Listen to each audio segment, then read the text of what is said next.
Hey guys, welcome back to my YouTube channel. As you can tell, we started a new build. It's a 2001 Jeep Cherokee with a 4.0 inline 6 in it that I got from a 98 Jeep Cherokee, and it's got the AX15 transmission.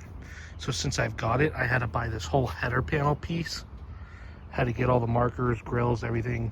Had to buy a bumper, had to buy the winch, had to buy the lights, had to buy those D-rings. And then I thought it'd be a great idea to go out and buy 37s. So I'm running 2-inch spacers right now with 37s on a 17-inch rim, which are pretty nice. And then yeah, it looks like this. And then I bought dual steering stabilizer. I put it on, put a light bar, or it came with a light bar, and had to get the cab steering. A bullet 50 cal onto it. As you can see, there's cardboard underneath, because the rear main sealer oil pan's leaking, so I have to go take it into a shop and have it done because I'm not doing it myself. And then we replaced the gear oil in the rear diff, and one of the bolts snapped on the diff cover, so that's leaking now too since I got it.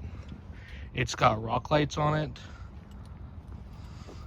I also installed this D-ring hitch receiver. By the sway bar quick disconnects, but I am gonna upgrade, get rid of the sway bar and get an anti-rock sway bar.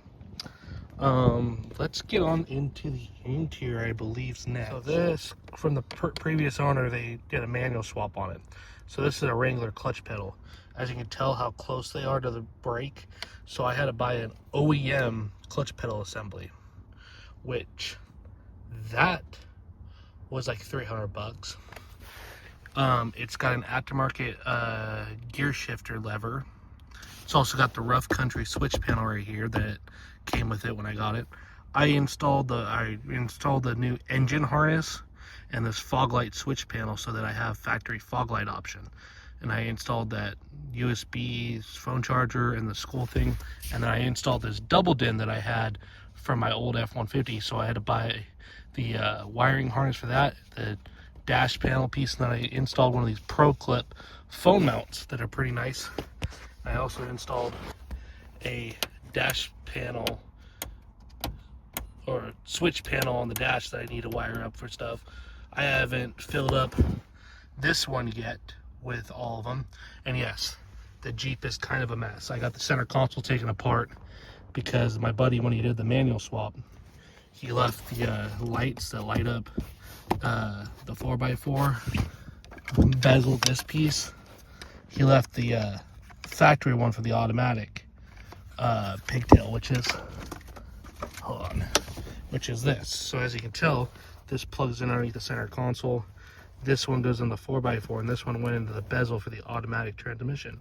So I went online and bought one that doesn't have this because I'm trying to do it factory manual swap. It's got brand new carpet in it. My buddy installed before I bought it. It needs a new headliner, which I have sitting in that bag right there, and then this box has all the frame stifters on it, which will be nice once it's installed.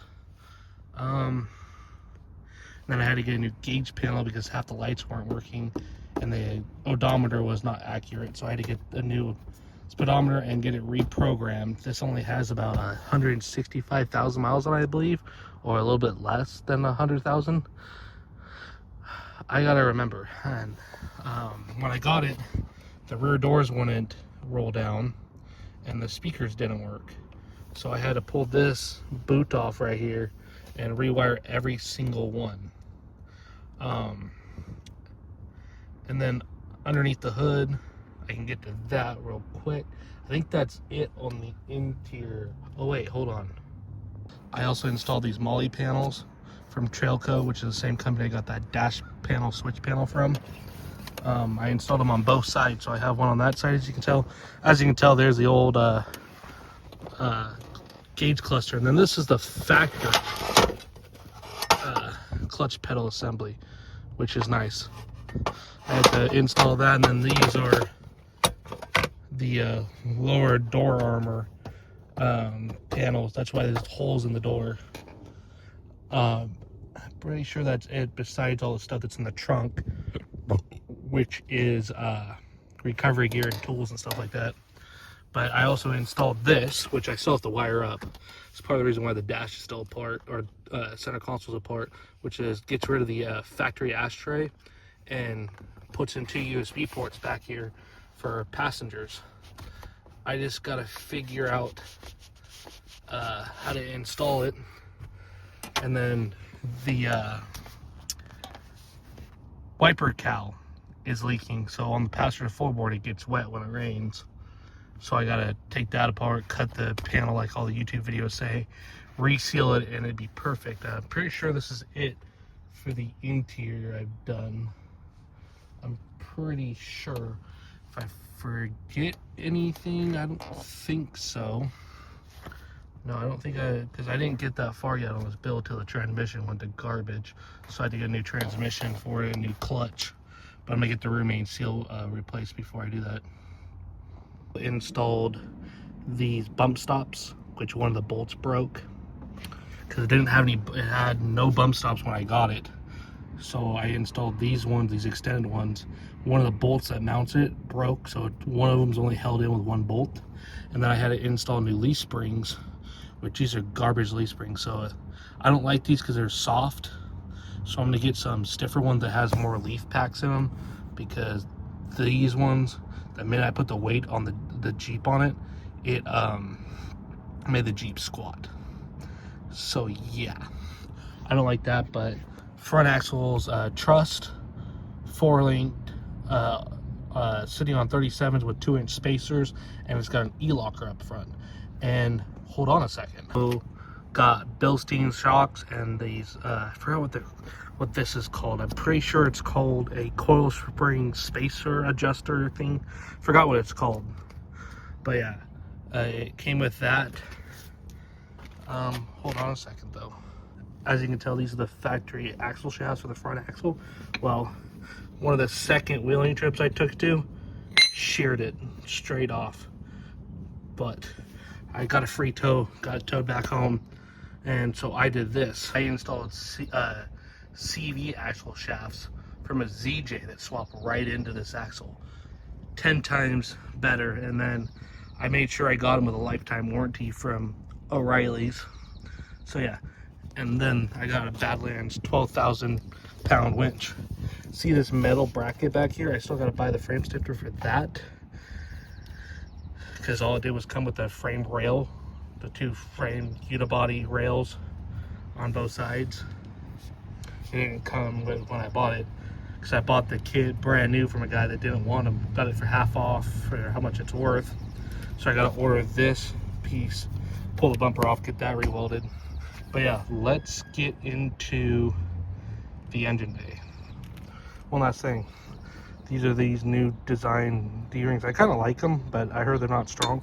I also installed these fog lights into this bumper, which is a JCR bumper, DIY bumper, that has this added onto it by my buddy. And then it's got some nice rock lights. But yeah, let's get into underneath the hood. The engine bay. So since I got it, it's a motor out of a 98. So I had to get, it's got a full-on aluminum radiator with 3 E fans on the back, deleted the clutch fan. The center one's connected to one of those rough country switches. The other 2 are controlled by the factory E fan connector. That's the control box for the rough country switch panel. I'm gonna get a different valve cover for it, because this engine came out of my other buddy's Jeep that he didn't want anymore because he lost the title for it when he bought it. So he decided to paint that, and then he wanted to get rid of his Jeep, so I bought it, used all the parts of it. And it's also got a brand new AC condenser, brand new AC lines, brand new accumulator, brand new sensors. The only thing left to do is get a new AC clutch, because this one came out of the 98 motor.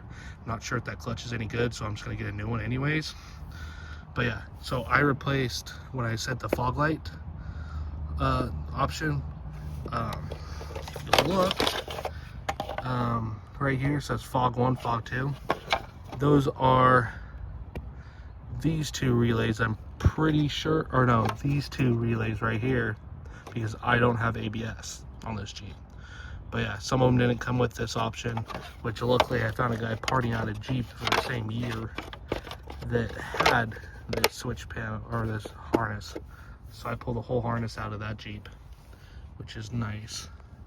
And then I got an LED hood light, E-fan hooked up to the same switch as that center one on the back of the radiator, which is nice for when I'm wheeling. It's got an AGM battery in it.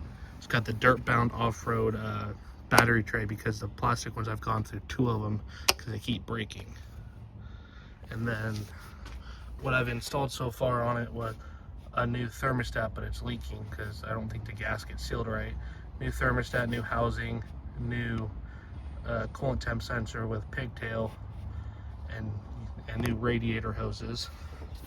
Not sure what's going on with that, but and then on top of the throttle body, I replaced a bunch of the sensors on there because Advanced Auto Parts is going out of business, so I got a bunch of spare sensors. Also installed the case suspension headlight harness upgrade, which is a ground cable, and then it goes back behind here. Technically, I should have ran it behind here, but I didn't want to pull the grill off because it's too much, so I just ran it up here with the rest of the wiring. Still got to cut the zip ties. But there's the brand new AC condenser and radiator. And then I got these lights too that I still need to wire up. But yeah, I think that's pretty much it I think I can think of. Oh, hold on, there's one more thing. Center console tray that sticks inside the top of the center console.